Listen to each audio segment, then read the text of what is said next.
Hello friends, आपका स्वागत है मेरे इस प्यारे से YouTube channel EDU physics Hindi में। आज हम कक्षा 10 एनसीईआरटी गणित प्रश्नावली 6.2 का लेकर आए हैं। आई होप कि आप प्रश्नावली 6.1 को देख लिए होंगे। अगर नहीं देखे होंगे तो हमारे चैनल के प्लेलिस्ट में त्रिभुज नाम का एक चैप्टर प्लेलिस्ट बना हुआ है, जिसमें आप जाकर के प्रश्नावली 6.1 को देख लेंगे।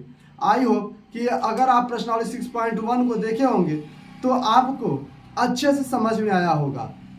हम आपको गारंटी देते हैं कि जिस तरह से हम त्रिभुज पढ़ा रहे हैं उस त्रिभुज से अगर आप पढ़ेंगे तो फिर बोर्ड एग्जाम में समस्या नहीं होगी। ऑफलाइन क्लास में जब हमने त्रिभुज पढ़ाया तो उन्होंने जो हमारे पास बच्चे हैं वह कई जगह से त्रिभुज पढ़ कर आए हुए थे और बोले कि सर इससे अच्छा त्रिभुज हमने आज तक नहीं पढ़ा। तो दोस्तों, आपसे भी हम बोलते हैं कि एक बार हमसे त्रिभुज पढ़ लेंगे तो एग्जाम में लिखने की समस्या नहीं होगी, पूरे डिटेल आपको सॉल्यूशन मिलेगा। तो चलिए आप प्रश्नावली 6.2 का करते हैं शुरुआत। अगर आप प्रश्नावली 6.2 को नहीं देखे हैं तो जाकर के प्रश्नावली 6.2 को देख लीजिए। चलिए, तो अब क्वेश्चन नंबर 1 है कि आकृति में आकृति 1 और 2 में दो आकृतियां देंगे, पहला और दूसरा दो आकृतियां दी हुई हैं, जिसमें कह रहा है कि डीई और बीसी समांतर है। डीई और बीसी समांतर है। दोस्तों, समांतर क्या होता है पिछले वीडियो में हम नहीं बता पाए थे, इसलिए इसमें बता देते हैं। यानी दो रेखाएं होंगी और इनके बीच की दूरी हर जगह बराबर होगी। जैसे यहाँ पर जितनी दूरी है, यहाँ पर जितनी दूरी है, यहाँ पर दूरी, तो दो रेखाओं की बीच की दूरी हर जगह बराबर। इतना मतलब कि दोनों रेखाएं क्या हैं, समांतर। जैसे में सीढ़ी में जो दो बांस लगे होते हैं, दोनों बांस की बीच की दूरी ऊपर से नीचे तक बराबर होती है, यानी सीढ़ी जो है समांतर है। जब दीवार है, जैसे यहाँ पर देखिए, आपको शायद बोर्ड पे नहीं दिख रहा हो, तो आप मान चलिए जो दीवार होता है, आपका पक्का का घर है, तो पक्का के घर में जो दीवार बना होता है, दोनों साइड के दीवार के बीच की दूरी जो होगी हर जगह बराबर होगी, यानी कि दोनों क्या है, समांतर है। तो समांतर समझ में आया। तो कह रहा है कि डीई जो है बीसी के समांतर है। यानी ये रेखा जो है, देखिए ये जो रेड वाली रेखा है, ये रेखा डीई है और ये रेड वाली रेखा जो है बीसी है। तो दोनों का है समांतर है। अब हम बताए थे आपको कि समरूपता प्रमेय क्या होता है, पिछले वीडियो में आप देखे होंगे, तो आई होप देख लिए होंगे। तो कह रहा है इसमें ईसी का मान बताइए। यानी जो ईसी है, ये जो ईसी है, इसका हमें मान बताना है, जिसको हम मान लेते हैं यक्स। आई बात समझ में? चलिए सवाल के माध्यम से समझते हैं कि प्रश्न कह रहा है क्या। तो लिखेंगे हल में क्या लिखेंगे, माना इसी बराबर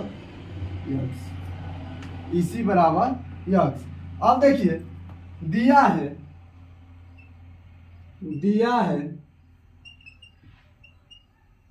क्या दिया है, सवाल एक में कह रहा है, दिया है कि डीई जो है समांतर है बीसी के। डीई और बीसी जो है एक दूसरे के परपेंडिकुलर है, परपेंडिकुलर है, पैरेलल है, समांतर है। इसलिए कहा दिया है कि डीई समांतर बीसी के। जब किसी त्रिभुज में, जब इस तरह से कोई त्रिभुज दिया हो जिसमें दो रेखाएं अगर बराबर होंगी, दो रेखाएं अगर समांतर है, तो जो बगल की भुजाएं हैं उनका अनुपात जो होता है बराबर होता है। इसका मतलब कि एडी बट्टे डीबी, यानी ये वाली भुजा और ये वाली भुजा का अनुपात, ये वाली भुजा और ये वाली की भुजा के अनुपात के बराबर होगा। जैसे लिखेंगे, जैसे इस वाली भुजा तो एडी, ये भुजा कौन सी है, लिखेंगे आधारभूत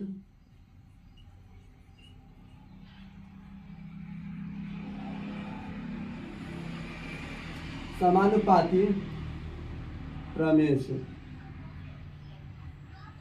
पिछले वीडियो में आधारभूत समानुपाती प्रमेय बताए थे, यानी समीकरण सिद्ध कैसे करेंगे। तो उसमें एक बताए थे कि जब संगत भुजाओं का अनुपात बराबर हो तो उसे कहते हैं आधारभूत समानुपाती। तो देखिए यहाँ पर दो त्रिभुज बन रहे हैं, और एक छोटा त्रिभुज एक बड़ा त्रिभुज, दोनों भुजाओं का अनुपात अगर बराबर है तो क्या होगा, यह आधारभूत समानुपाती प्रमेय लगा सकते हैं। यानी कि छोटी भुजा वाली त्रिभुज एडी बट्टे नीचे वाली रेखा डीबी, आप डीबी भी लिख सकते हैं और एबी भी लिख सकते हैं। तो यहाँ पर हम डीबी लिख रहे हैं, जहां एबी की जरूरत पड़ेगी वहां पर लिखेंगे नहीं तो अधिकतर डीबी लिखेंगे। तो डीबी बराबर, उसी तरह से एई बटे ई सी।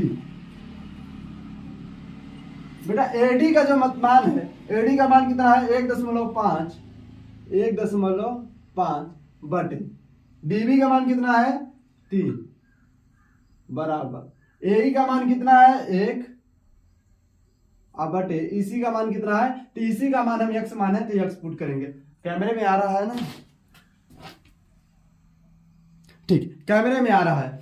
तो देखिए नीचे कैमरे में आया इसलिए बगल में हम कर देते हैं, बगल में तो बगल में हम कर देंगे। तो देखिए यहाँ से हमें x का मान निकालना था तो क्रॉस मल्टीप्लाई कराएंगे तो 1.5x इक्वल टू 3। हमें x की वैल्यू निकालिए क्योंकि इसी का मान है, हम लोग x है तो इसी बराबर निकालने के लिए x का वैल्यू निकालना पड़ेगा। तो x इक्वल टू 3/1.5 और डिवाइड करेंगे तो x इक्वल 2। अतः इसी बराबर 2। ठीक है, आई होप आपको समझ में आ गया होगा। इसी तरह से अब सवाल नंबर 2 को हम करते हैं। तो सवाल नंबर 2 में भी देखिए डीई समांतर है बीसी के। सवाल में कह दिया है कि डीई समांतर बीसी के, इसमें क्या पूछा है एडी। सवाल नंबर 2 में देखिए एडी का मान पूछा है, नहीं इसका मान पूछा है, इसको हम x मान लेते हैं। ठीक है, तो लिखेंगे हल में क्या लिखेंगे,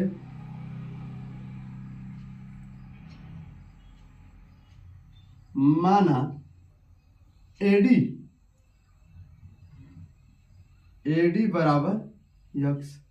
तो दिया है, इसके लिए भी क्या दिया है, दिया है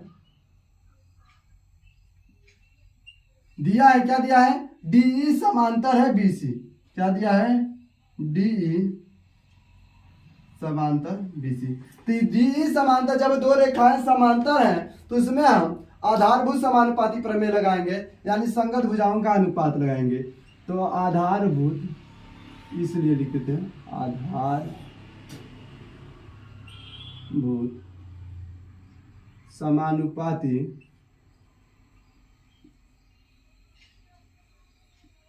प्रमेय से।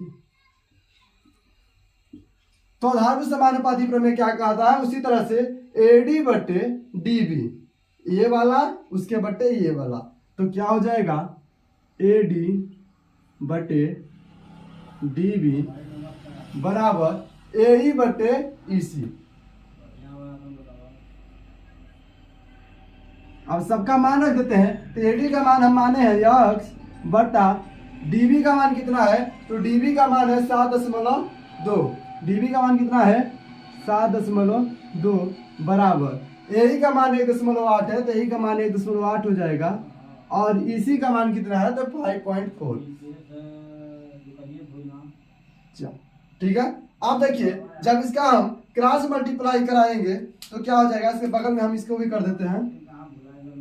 तो क्रॉस मल्टीप्लाई कराएंगे तो हो जाएगा 5.4x इक्वल टू 1.8 और इसका आपस में गुणा होगा, तभी गुणा हम नहीं करा रहे हैं, गुणे के चिन्ह में लिख दे रहे हैं 7.2।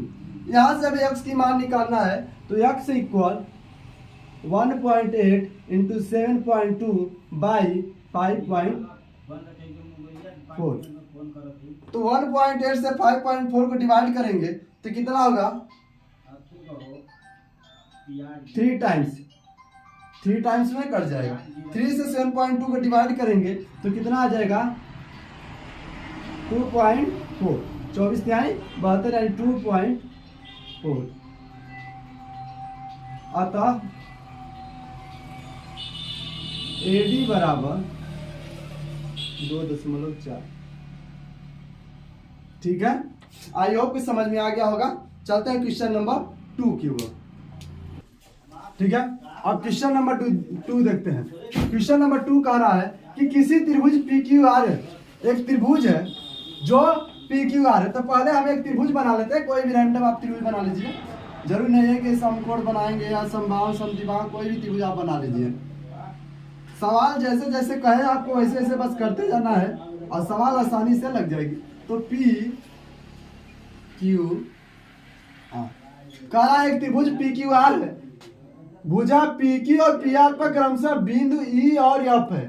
भुजा PQ और PR पर बिंदु E और F है, यानी एक बिंदु E है एक बिंदु F है, ठीक है। F स्थित है निम्नलिखित में से प्रत्येक स्थिति में बताइए जब EF समांतर QR। तो देखिए जो EF है QR के समांतर है कि नहीं, यानी दोनों के बीच की दूरी बराबर है, यानी EF समांतर QR है, ठीक है।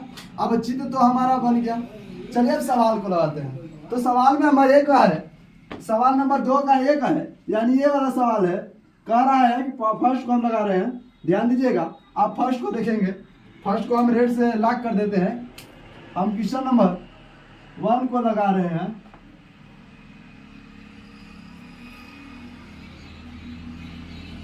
तो कह रहा है कि क्वेश्चन नंबर 1 कह रहा है कि जो PE है 3.9 है, PE 3.9 सेंटीमीटर। कह रहा है EQ है 3 सेंटीमीटर और PF जो है 3.6 सेंटीमीटर एंड FR 2.4 सेंटीमीटर। तो पूछ रहा है कि बताइए कि क्या EF समांतर QR, यानी कि इसको चेक करके बताना है कि EF समांतर QR है कि नहीं। तो समांतर कैसे होगा, पहले हम थोड़ी से एक्स्ट्रा चीजें के बारे में बात करेंगे, इसके बाद सवाल को लगाएंगे। तो देखिएगा हमारे पास जैसे कोई त्रिभुज है, ये ABC, इस पर एक रेखा है जिसका नाम हम D और E रख देते हैं। तो यदि ये समांतर है, यदि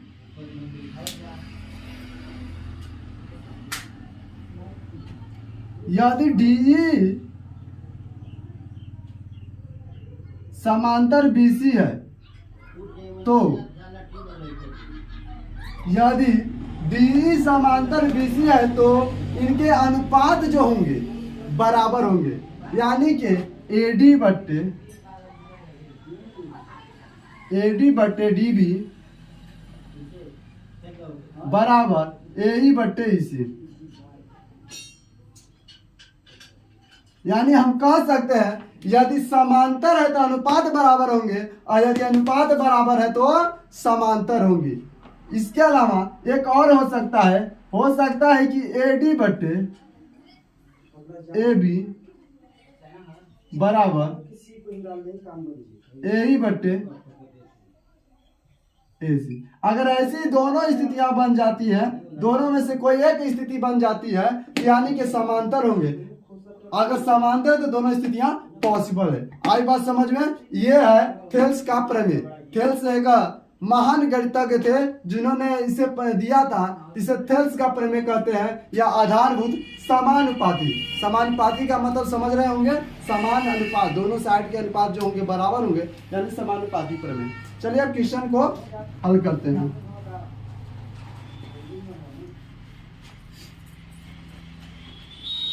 तो क्वेश्चन नंबर 1 में सारे भुजाओं का डाटा जो दिया हमने पुट कर लिया है। अब लगाते हैं, लिखेंगे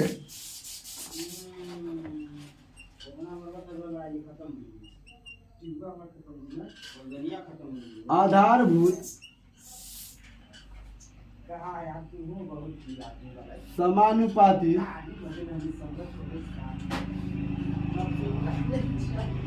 प्रमेय से, आधारभूत समानुपाती प्रमेय से। और आधारभूत समानुपाती प्रमेय क्या होता है कि संगत भुजाओं का अनुपात क्या होंगे, बराबर होंगे, यानी कि PE बट्टे EQ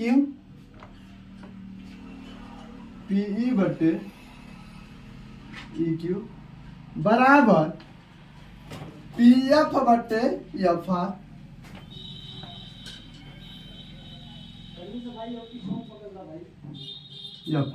ठीक है। तो देखिए PE का मान है 3.9, रख देते हैं। PE का मान कितना है 3.9, EQ का मान कितना है 3 बराबर PF का मान है 3.6 और FR का मान है 2.4। ठीक है, यहाँ तक कोई दिक्कत नहीं होनी चाहिए। अब क्या करेंगे, इसे काट कर छोटा करेंगे और चेक करेंगे क्या दोनों साइड बराबर आ रहे हैं। बराबर के अगर दोनों साइड बराबर है, इसका मतलब कि EF समांतर QR है इस डाटा के लिए। अगर नहीं आ रहा है तो समांतर नहीं होगा। ठीक है, तो डिवाइड करते हैं, तो 3 से डिवाइड करेंगे तो 1.3 बराबर। अब इसे डिवाइड करेंगे तो 12 से डिवाइड कर देते हैं 2 टाइम, अब 12×3 यानी कि 3/2। It means 1/3 equal 1.5। 12 से डिवाइड किया है, 12×24, 12×36 यानी कि 3/2 आ गया। 3/2 को अगर डिवाइड करेंगे तो 1.5 आ गया। अब देखिए दोनों बराबर नहीं है तो लिखेंगे, क्या लिखेंगे,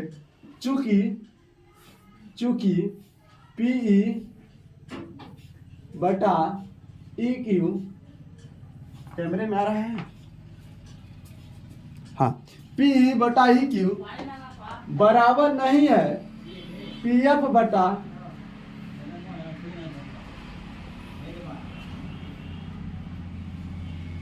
FR। इसलिए EF समांतर QR नहीं होंगे, EF समांतर QR नहीं होंगे। ठीक है, क्वेश्चन नंबर 1 हो गया। अब चलते हैं क्वेश्चन नंबर 2 की ओर। तो इसी तरह से क्वेश्चन नंबर 2 को भी हम लोग करेंगे। क्वेश्चन नंबर 2 के जो डाटा दिए गए हैं उसे हम पुट कर लेते हैं पहले।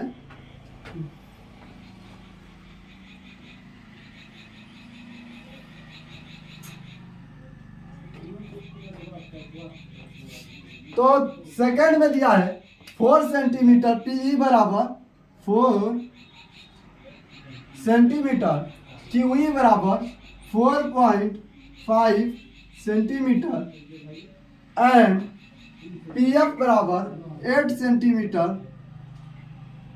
RF बराबर 9 सेंटीमीटर। अब इसे चेक करते हैं हम कि है कि नहीं समांतर।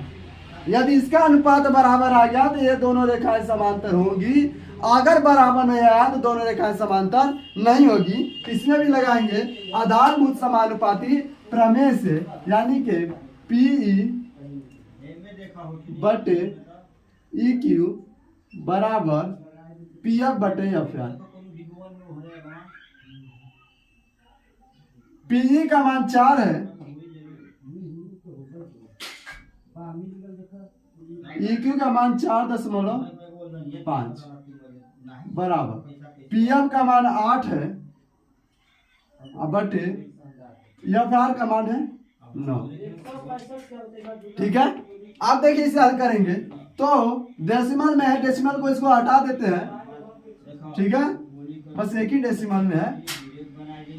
आई होप सही होगा। क्वेश्चन मैच कर लीजिएगा आप लोग, जो होगा अगर क्वेश्चन में चेंजेज होंगे तो आप अपने बुक से देख करके सेम क्रिया करेंगे। ठीक है, तो यहाँ से डेसिमल हटाने के लिए ऊपर नीचे 10 से गुणा कर देंगे तो हो जाएगा 40 बटा 45 बराबर 8 बटा 9। तो 5 से डिवाइड करेंगे तो 5 8 40, 5 9 45 यानी 8 बटा 9 अब बराबर 8 बटा 9। दोनों बराबर आ गए, दोनों बराबर यहाँ पर आ गए, जबकि पिछले क्वेश्चन में नहीं आए थे। तो लिखेंगे चूंकि PE बटा EQ बराबर PF बटा FR, इसलिए EF समांतर QR होगा। ठीक है, क्वेश्चन नंबर 3 को आप अपने से कर लीजिएगा। क्वेश्चन नंबर 3 होमवर्क रहेगा। इसी तरह से अगर बराबर अनुपात आएगा तो समांतर है और बराबर अनुपात नहीं आएगा तो समांतर नहीं है। ठीक है।